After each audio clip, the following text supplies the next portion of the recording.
Hello friends, मैं हूं सन्मय प्रकाश और आप देख रहे हैं यूट्यूब चैनल सरकारी जॉब न्यूज़। ये 13 और 14 सितंबर 2020 के इंपॉर्टेंट करंट अफेयर्स क्वेश्चंस हैं। पीडीएफ अवेलेबल है इस वीडियो के डिस्क्रिप्शन में, या आप इसे वीडियो खत्म होने से ठीक पहले मेरे बगल में जो डाउनलोड का लिंक आता है वहाँ से ले सकते हैं।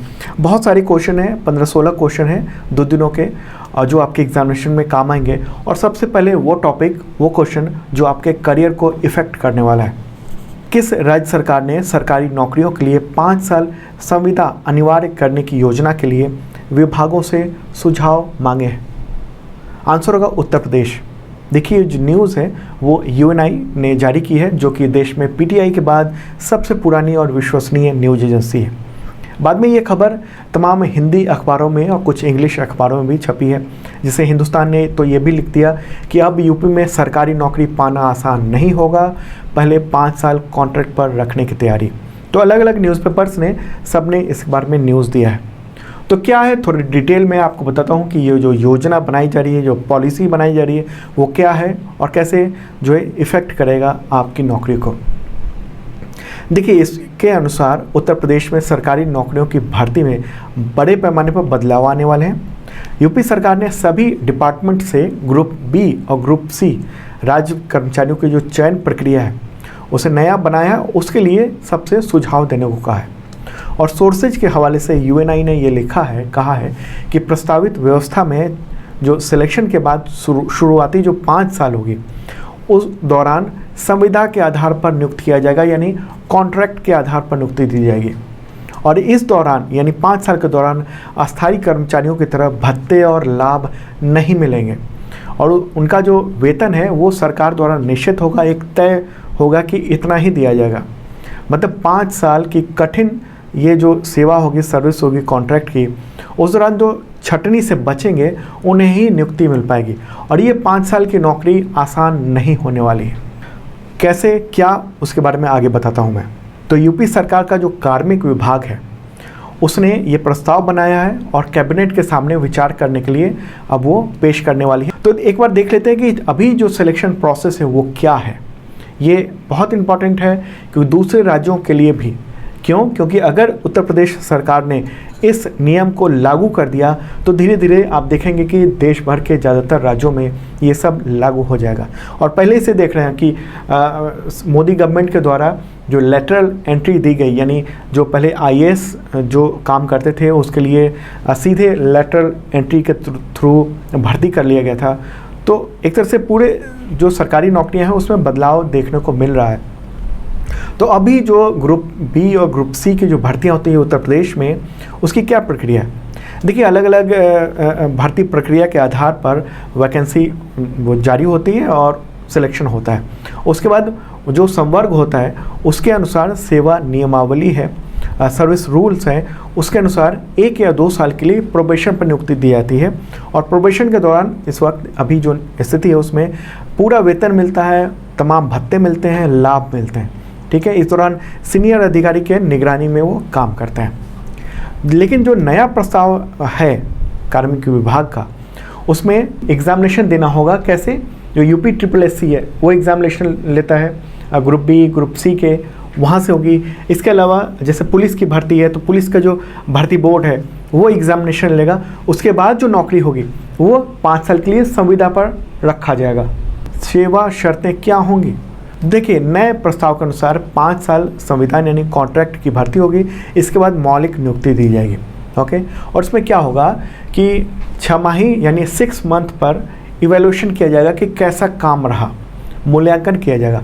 और उस मूल्यांकन को, इवैल्यूएशन को नाम दिया गया है मेजरेबल की परफॉर्मेंस इंडिकेटर यानी MKPI। और इसी फार्मूले पर तय किया जाएगा कि वो कर्मचारी आगे काम करने लायक है या नहीं।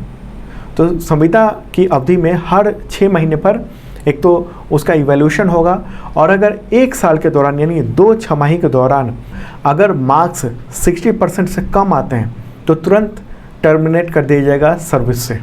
मतलब कॉन्ट्रैक्ट पे होंगे ही तो संविदा पे होंगे तो कोई आप दावा कर नहीं सकते हो। तो ये स्थिति है। मतलब आपने 1 साल काम किया, 2 साल काम किया, तीसरे साल पता चला कि सरकार को लगा कि नहीं इसका परफॉर्मेंस अच्छा नहीं है, तो तुरंत निकाल दिया जाएगा। ओके, कोई सिक्योरिटी नहीं होगी इस नौकरी की। मतलब एक तो बंदा जो है स्टूडेंट जो है वो मेहनत करे, सालों साल एग्ज़ामिनेशन की तैयारी करे, उसके बाद एग्ज़ामिनेशन के लिए आंदोलन करे, दबाव बनाए सरकार पर, और कई साल बाद एग्ज़ामिनेशन होगा तो रिज़ल्ट के लिए दबाव बनाए, फिर रिज़ल्ट जब आएगा तो कहे कि भर्ती करो हमें, और जब भर्ती भी कर दिया जाएगा तो 5 साल का एक इंतज़ार होगा कि हम परमानेंट कब होंगे। तो ये जो 5 साल की अवधि होगी कॉन्ट्रैक्ट की, यानी सरकारी नौकरी प्राप्त करने से पहले की, इस दौरान इवैल्यूएशन कौन करेगा?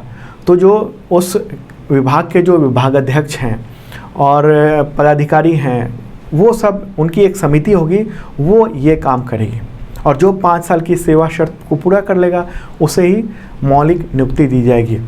ओके।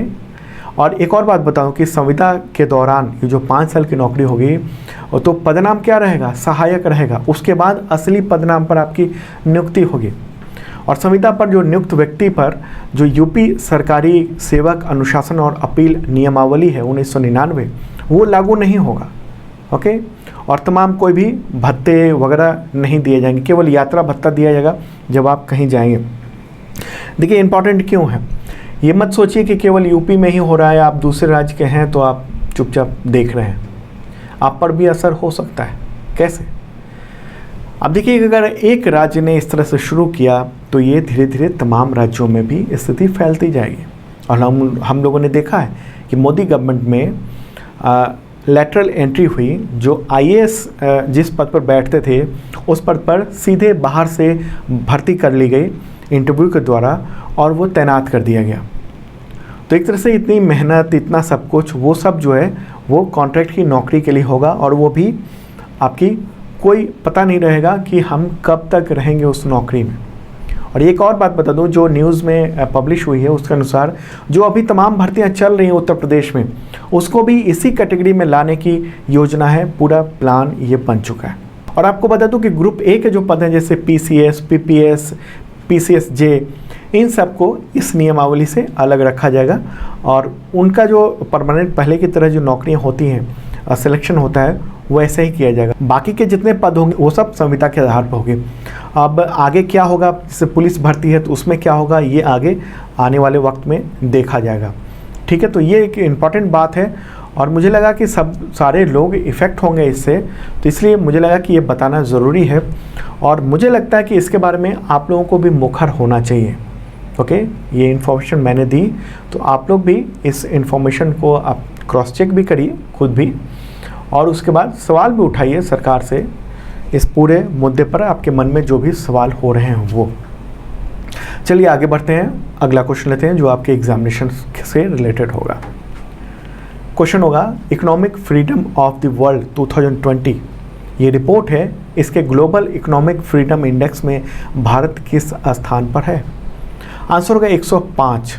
ठीक है, देखिए भारत जो है वर्ष 2019 की रिपोर्ट की तुलना में 26 पायदान फिसल गया है।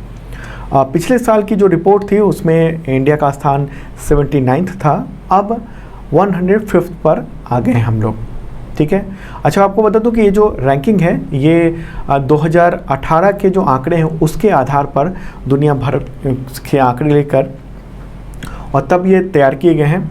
तो आप रैंकिंग को नहीं कह सकते हो कि ये 2020 का है, लेकिन आप कह सकते हो रिपोर्ट जो है economic freedom of the world 2020, तो उसमें जो फ्रीडम इंडेक्स है, इकोनॉमिक फ्रीडम इंडेक्स, उसमें इंडिया का स्थान क्या है? तो होगा 105वां। ठीक है, और ये जो रैंकिंग है ये इंटरनेशनल ट्रेड, बहुत सारे प्रतिबंध, नॉन परफॉर्मिंग एसेट्स एनपीए, तो इन सब के आधारित है, और मतलब कि आर्थिक रूप से आप कितने आज़ाद हैं वो एक तरह से इसका आकलन किया गया है।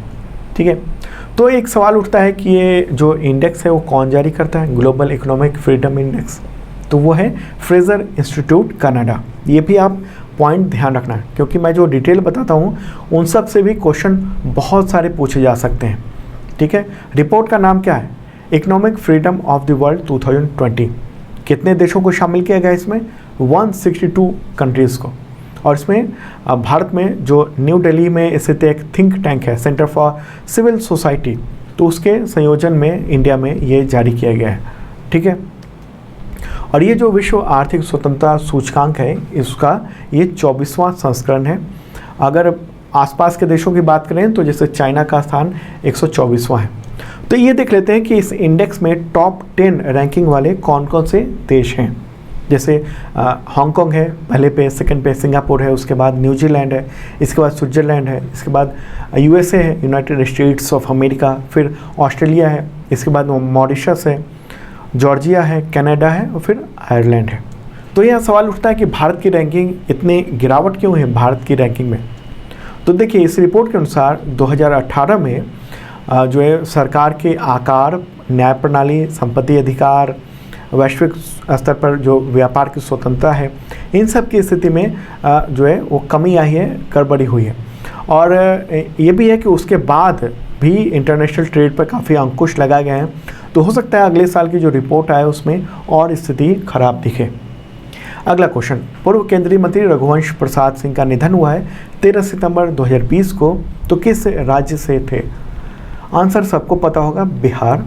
देखिए उन्हें राजनीतिक जीवन में बेबाक और बेदाग अंदाज में रहने वाले प्रखर समाजवादी नेता के तौर पर जाना जाता था। उनका जन्म हुआ था 6 जून 1946 को और बिहार के वैशाली में हुआ था। और 1977 में वो पहली बार विधायक बने थे और बाद में बिहार में कर्पूरी ठाकुर की जो सरकार बनी उसमें मंत्री बने।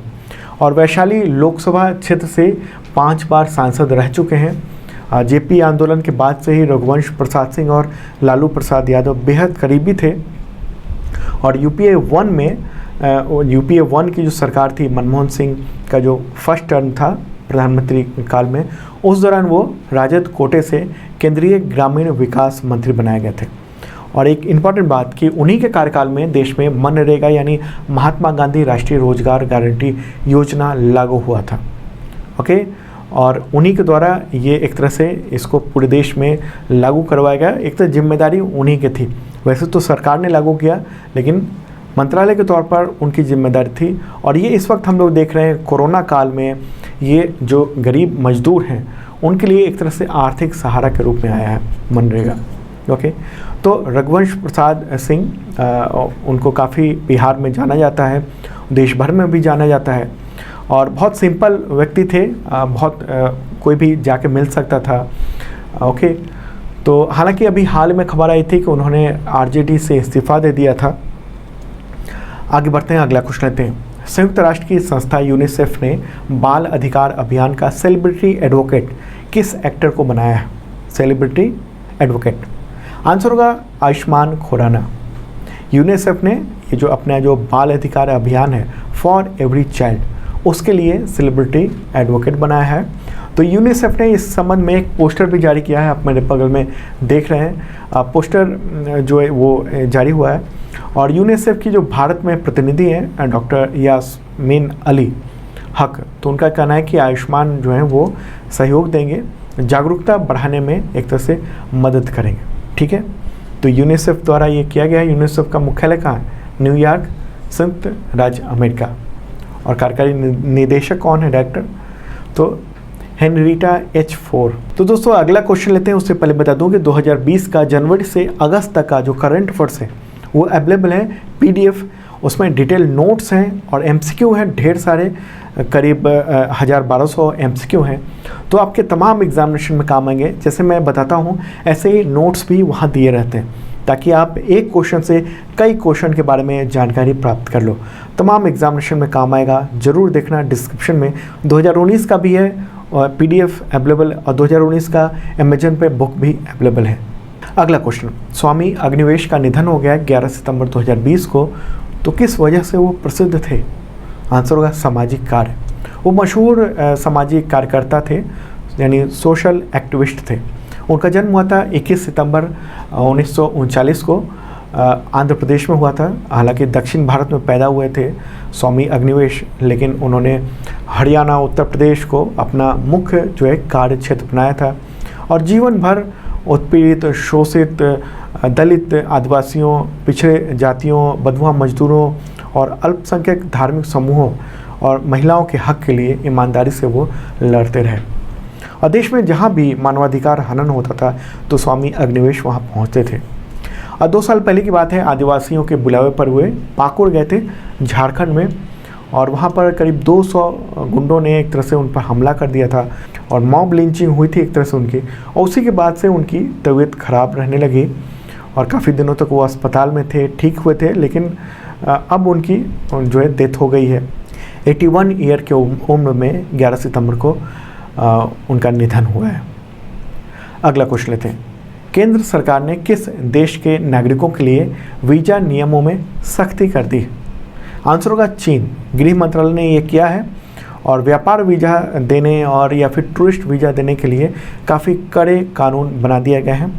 और जिस व्यापार वीज़ा के लिए विदेशी क्षेत्रीय पंजीकरण कार्यालय उसको रिपोर्ट करना होगा, और अगर कोई चाइनीज़ जो है वो भारत में आता है टूरिस्ट वीज़ा पर, तो उसे 2 यात्राओं में कम से कम 2 महीने का अंतर रखना होगा।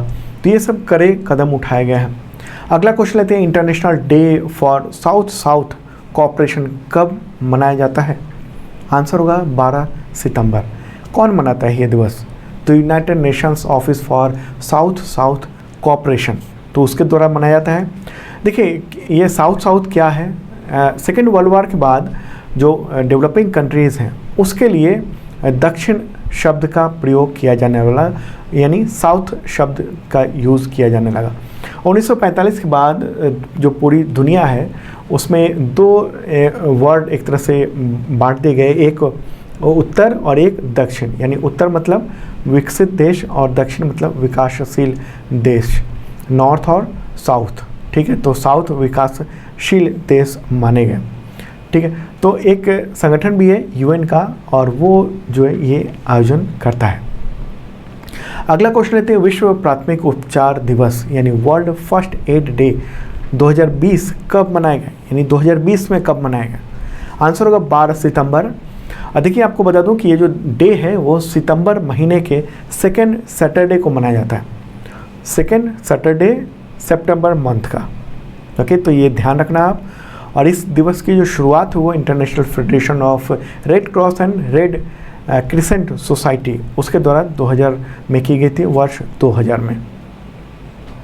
अगला क्वेश्चन, यूएस ओपन डबल्स 2020 का खिताब किस महिला खिलाड़ी के नाम रहा? किन महिला खिलाड़ियों के नाम रहा? ये महिलाओं की बात हो रही है। आंसर होगा वेरा जोनारेवा और लॉरा सेगमेंट। ठीक है, ये नाम ध्यान रखना आप। वेना जो है वो रूसी खिलाड़ी हैं और वो ग्रैंड स्लैम जीतने वाली चौथी माँ बन गई है, चौथी मॉम बन गई है। देखिए टेनिस के इतिहास में अब तक केवल 3 ही खिलाड़ी रही हैं जो माँ बनने के बाद कोई ग्रैंड स्लैम उन्होंने जीता है, तो ये है। और लॉरा सेगमेंट जो है वो जर्मनी की रहने वाली हैं। अगला क्वेश्चन लेते हैं, भारत में सबसे बड़ा पिगरी प्रोजेक्ट उसके किस राज्य में लॉन्च किया गया है?